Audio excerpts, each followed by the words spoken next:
आपका स्वागत है इन्वेस्टमेंट वार्तालाप पे, जहां आज हम डिस्कस करेंगे एसेट क्लासेस के बारे में।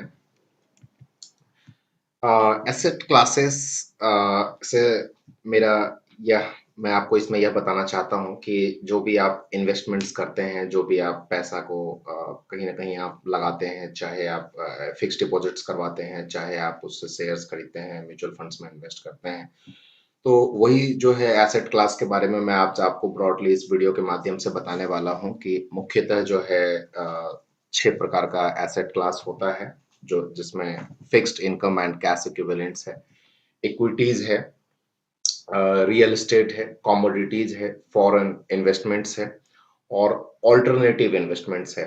तो इनके बारे में हम डिटेल्स में जानेंगे कि ये क्या एसेट क्लास होते हैं और इसके फायदे और नुकसान के बारे में समझेंगे आज।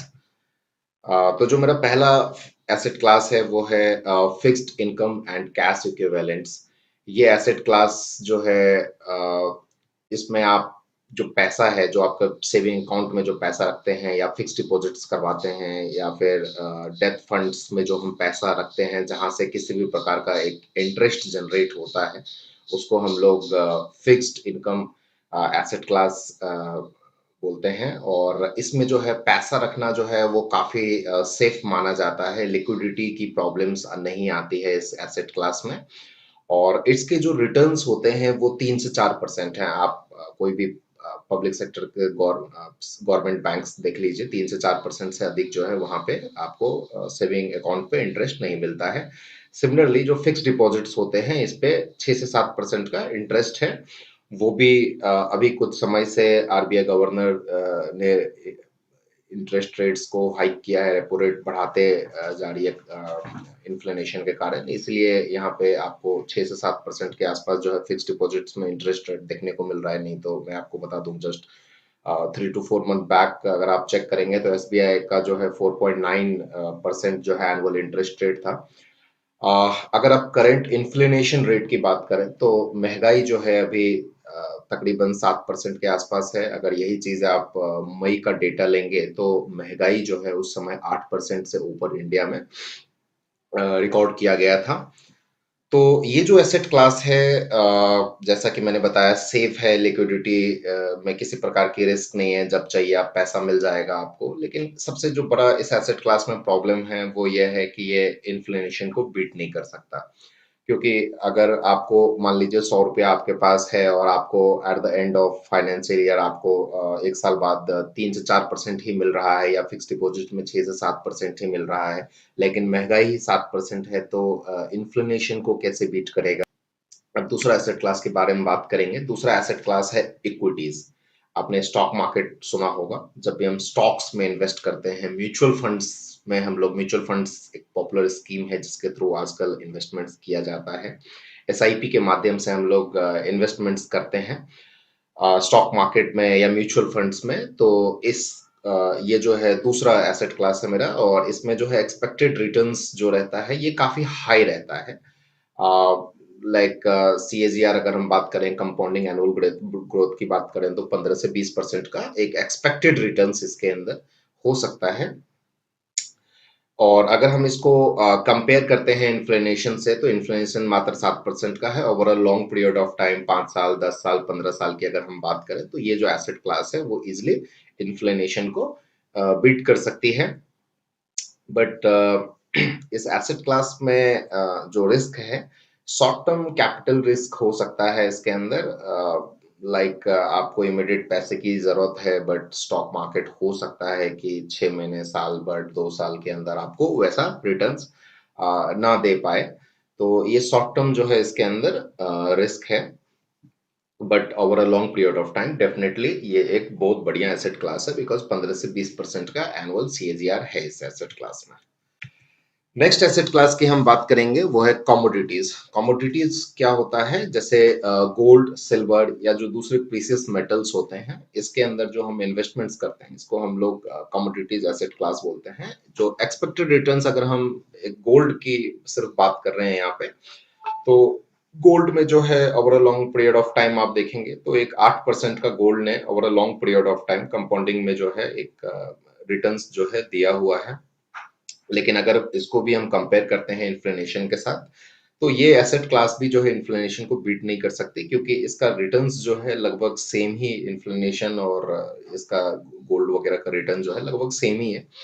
बट ये एक अच्छा इन्वेस्टमेंट क्लास माना जाता है काफी ओल्ड टाइम से, मतलब पहले की टाइम से। अगर आपने सुना होगा, आपने दादाजी से या पिताजी से कि गोल्ड में इन्वेस्ट करना चाहिए, स्पेशली अगर हम देखें हाउस वाइफ्स फैमिलीज में जो है लोग गोल्ड में काफी ज्यादा इन्वेस्टेड रहते हैं। तो उसके पीछे कुछ कारण है।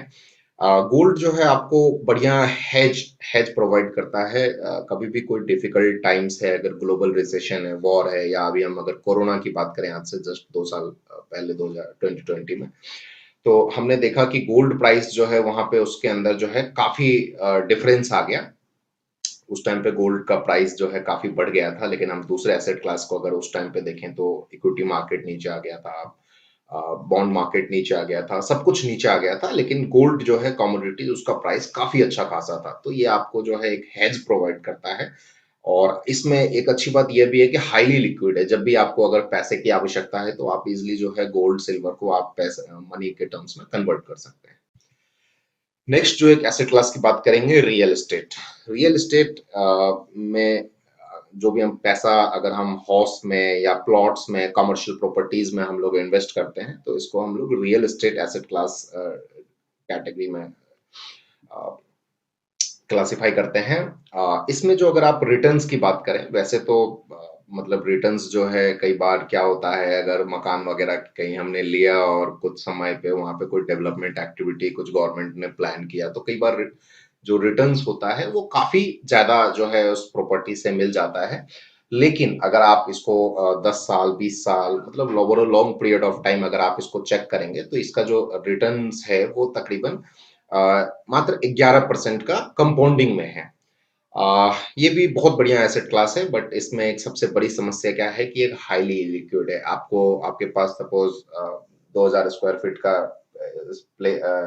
प्लॉट है, बट आप उसको एनी टाइम चाहें कि उसको तुरंत सेल कर लें, तो हो सकता है कि आपको उस लाइक मतलब उतना आपको पैसा नहीं मिलेगा उसका जो है कन्वर्ट करके। इमिडिएटली कोई खरीदार नहीं मिल सकता है, हो सकता है। या कई बार क्या होता है कि हम उसको छोटे छोटे टुकड़ों में नहीं बेच सकते, कि भाई आपको मान लीजिए आपकी प्रॉपर्टी भले ही 2 करोड़ की है, लेकिन आपको चाहिए 20,000 25,000 1 लाख रुपए चाहिए, तो आप उसको मॉर्टगेज करके पैसा लेना मतलब इलिक्विड है कहीं ना कहीं। बट डेफिनेटली एक अच्छा एसेट क्लास है। नेक्स्ट एसेट क्लास की हम बात करेंगे वो है फॉरेन इन्वेस्टमेंट। तो फॉरेन इन्वेस्टमेंट्स में हम लोग जो खासकर हम लोग यूएस के स्टॉक्स में इन्वेस्टमेंट्स की बात करते हैं, यूएस या दूसरे जो डेवलप्ड कंट्रीज हैं खासकर हम लोग उसमें इन्वेस्टमेंट्स की बात करते हैं, तो वहां पे भी जो एक्सपेक्टेड रिटर्न्स रहता है वो काफी अच्छा रहता है। 20 एंड अबव हम लोग के एक्सपेक्टेड रिटर्न्स रहते हैं। कई ब्लू चिप्स कंपनियां हैं, जैसे कि अगर हम बात करें गूगल हो गया, माइक्रोसॉफ्ट हो गया, फेसबुक हो गया, इन बड़ी कंपनीज में अमेज़न हो गया, इन कंपनीज में इन्वेस्टमेंट्स की अगर हम बात करते हैं तो उसको हम लोग फॉरेन इन्वेस्टमेंट क्लास बोलते हैं। और इस इन्वेस्टमेंट क्लास में इन्वेस्ट करने का एक बहुत अच्छा रीजन है, जो हमारे डोमेस्टिक मार्केट में हम जो इन्वेस्टमेंट्स करते हैं उसके अगेंस्ट जो है यहाँ पे एक हेज करते हैं। कई बार क्या होता है, हमारा मार्केट जो है काफी खराब होता है, बट अगर हम देखें कि अमेरिकन मार्केट जो कि ये सबसे डेवलप्ड मार्केट है, तो कई बार उनके यहाँ जो है काफी अच्छा मार्केट होता है, तो एक हेज प्रोवाइड करता है आपको। नेक्स्ट इन्वेस्टमेंट की बात करते हैं तो ऑल्टरनेटिव फंड्स हैं। ये फंड्स जो है बेसिकली पोर्टफोलियो मैनेजर्स द्वारा जो है मैनेज किया जाता है। इसमें हेज फंड्स या स्ट्रक्चर्ड फंड्स होते हैं, बट इसके जो इन्वेस्टमेंट्स होते हैं वो काफी बड़ा अमाउंट के साथ इन्वेस्ट किया जाता है, लाइक 1 CR एंड अबव। या एक पीएमएस की बात करें तो 50 लाख से ऊपर का इन्वेस्टमेंट्स जो है पोर्टफोलियो मैनेजमेंट उसमें आता है। तो ये भी फंड्स जो है ये बड़े पोर्टफोलियो एचएनआई इन्वेस्टर्स के लिए रहता है खासकर। तो अभी हमने जो भी 6 एसेट क्लास की बात करी, आप लोग जरूर जानना चाहते होंगे कि कौन सा एसेट क्लास उसमें से बढ़िया है। हमें फिक्स्ड इनकम में इन्वेस्ट करना चाहिए, हमें कमोडिटीज लाइक गोल्ड में इन्वेस्ट करना चाहिए, या स्टॉक मार्केट में हमें इन्वेस्ट करना चाहिए, इक्विटीज वगैरह, तो कहाँ इन्वेस्टमेंट करना चाहिए। तो उससे पहले चलिए ग्राफ देखते हैं कि किस एसेट क्लास ने over a period of time कितना कितना रिटर्न्स दिया है। तो ये देखिए अगर इसको मैं देखें ग्राफ को, सॉरी चार्ट को एनालिसिस करें तो देखिए आप इसमें इक्विटीज, डेट मार्केट, गोल्ड और कैश मार्केट सभी की रिटर्न्स दिए हुए हैं। जैसे 2003 का आप देखेंगे, 2003 का इक्विटी मार्केट ने 76% का रिटर्न दिया है, बट डेट मार्केट ने 8% का, गोल्ड ने 13.5 और कैश मार्केट ने 4.6% का रिटर्न दिया है। तो चलिए 2003 में तो बहुत अच्छा रिटर्न्स मिला। 2004 में देख लेते हैं तो इसमें डेथ मार्केट ने नेगेटिव रिटर्न दिया है, कैश में ठीक है, बट गोल्ड में देखिए 0.5% का ओनली रिटर्न्स है। मतलब इस साल जो है 2004 में कहीं ना कहीं इक्विटी मार्केट ने अच्छा रिटर्न्स दिया है। तो अगर यही चीजें आप 15-20 साल के अंदर देखेंगे तो आपको इसमें समझ में आएगा कि कभी इक्विटी मार्केट ने बहुत अच्छा पैसा बनाया है, कभी गोल्ड ने पैसा बना के दिया है, कभी डेट मार्केट ने पैसा बना करके दिया है, कभी यूएस मार्केट ने अच्छा पैसा बना करके दिया है। सभी एसेट क्लास का जो है अपना एक इम्पोर्टेंस है, हमें यह समझने की आवश्यकता है। और इसी के लिए जो है हम एक टर्म यूज करेंगे, डाइवर्सिफिकेशन। तो हमें जो अपने फंड्स होते हैं, जो हमें कहीं ना कहीं इन्वेस्ट करना है, उसको हमें ये जो मैंने अभी एसेट क्लास आपको बताया है, तो इन ये जो 5-6 एसेट क्लास है, हमको इसमें अलग-अलग रेशियोज में है, रेशियो में कुछ ना कुछ हमें अमाउंट इन्वेस्ट करना चाहिए।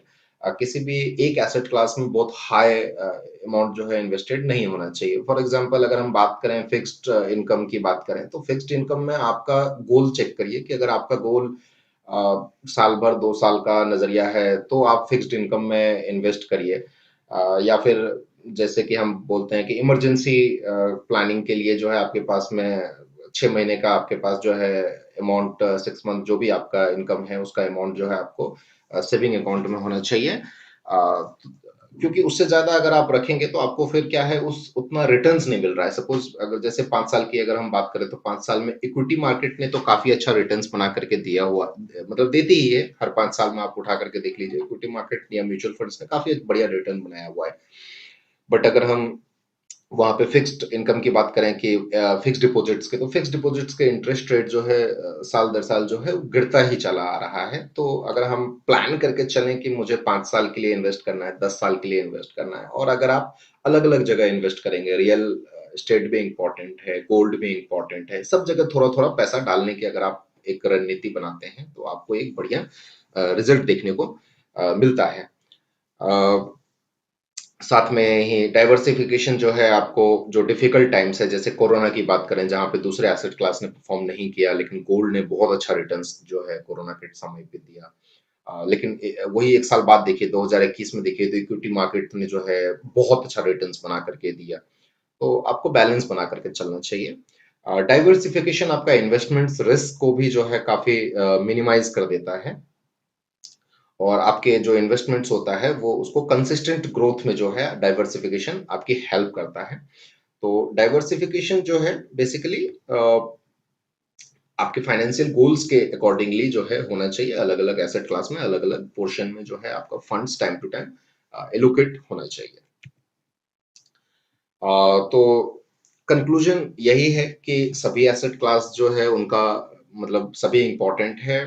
आपको एक पर्टिकुलर रेशियोज जो है मेंटेन करना चाहिए डिफरेंट एसेट क्लास में, जिससे आपका जो है 5 साल, 10 साल, 15 साल में जो है आपका फंड्स का एक कंसिस्टेंट रिटर्न्स आपको वहां मिल जाता है। कई बार लोग इस मिथ में रहते हैं कि हम रियल एस्टेट में बहुत सारा पैसा लोन लेकर के हम लगा देंगे तो हमारा बहुत सारा पैसा जो है 10 साल, 15 साल, 20 साल में बन जाएगा, वो कि जबकि ऐसा नहीं होता है। आप अगर कोई एक म्यूचुअल फंड का ही एक एग्जांपल ले लीजिए कि कोई अगर आज से 20-22 साल पुराना अगर मैं एक म्यूचुअल फंड जैसे आदित्य बिरला फ्लेक्सी कैप की बात करूं, तो 20 से 22% का सीएजीआर है उस फंड का। आप कोई भी प्रॉपर्टी से उसको कंपेयर करके देख लीजिए, आपको मतलब बहुत कम ऐसे प्रॉपर्टीज मिलेगा जिसका रिटर्न्स जो है इस आदित्य बिरला की फ्लेक्सी कैप फंड से ज्यादा का रिटर्न है 20 साल की अगर हम बात करें तो इक्विटी मार्केट भी इन्वेस्ट इंपॉर्टेंट है, रियल एस्टेट भी इंपॉर्टेंट है, गोल्ड भी इंपॉर्टेंट है। आप अपने फाइनेंशियल एडवाइजर्स की हेल्प से जो है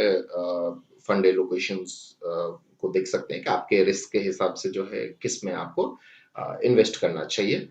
मेरा इस वीडियो देखने के लिए थैंक यू वेरी मच। अगर आपको वीडियो अच्छा लगे तो चैनल को सब्सक्राइब करिए, लाइक करिए। Thank you so much.